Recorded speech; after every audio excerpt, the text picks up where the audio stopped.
Letter po ito para sa mahal nating Pangulong Ferdinand Bongbong Marcos Jr. Sa mga kasamahan naming mangingisda ng Masinloc, Zambales, gutom at walang mahuling isda sa ating dagat sa Scarborough Shoal ng West Philippine Sea.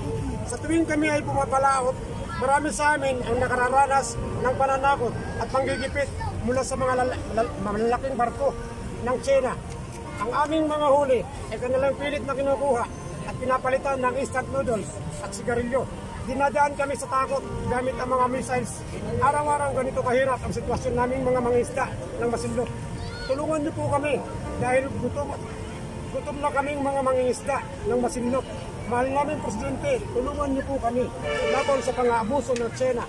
Tulungan niyo po kami para sa aming pangkabuhayan. Gutom na kami at ang aming pamilya. Sana ay suportahan niyo po kami. Gaya ng pagsuporta po namin sa inyo. Pakinggan niyo po sana ang aming mga hinaing. Nagmamahal, mga mangingisda ng Masinloc.